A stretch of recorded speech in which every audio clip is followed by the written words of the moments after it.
Hi everyone, we're here at the FlameTree building, just checking out that everything's okay here, but we're really thinking about the actual church, which is all of you, and just wondering how everyone's doing, and are there better ways that we can keep in contact? Are there better ways as a body we can all be keeping in contact and watching out for each other? And so if people come to mind, just give them a call, reach out, and try and connect with as many people as you can, so we can make sure that everyone's traveling well and everyone's full of the joy of the Lord and feeling confident in Him, and that there's no fear, because when we speak to each other and we speak God's truths to each other, fear just goes. We know that, and so it's really important at this time that we keep in contact with each other and encourage each other. Exactly.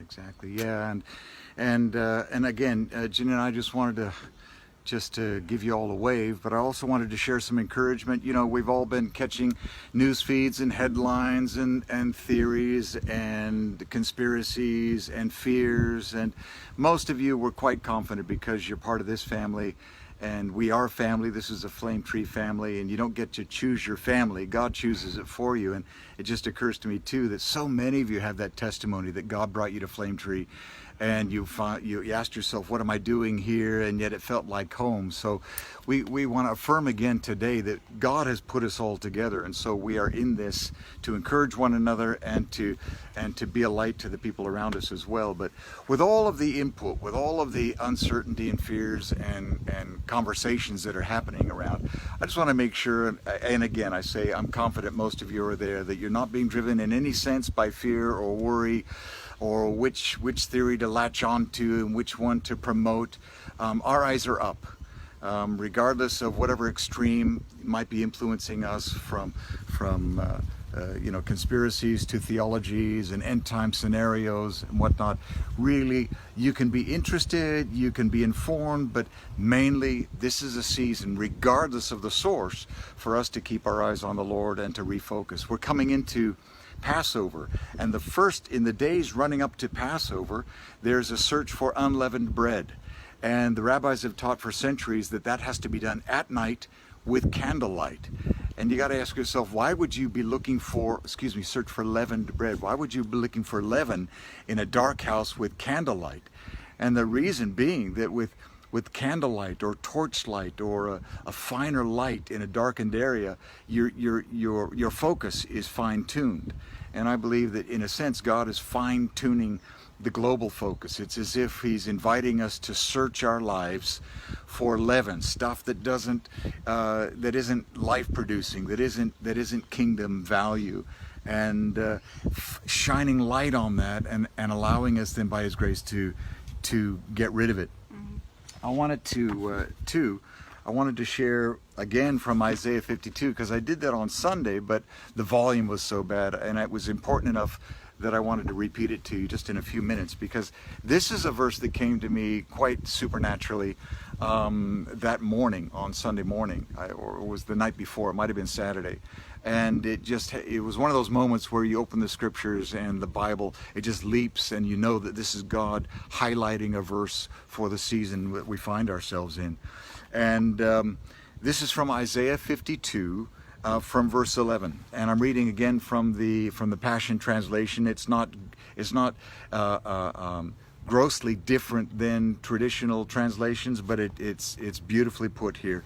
Go and leave Babylon behind, speaking of the ways of the world, the ways of society, our habits that have somehow crossed over into the kingdom. Leave Babylon behind. Touch nothing unclean as you depart.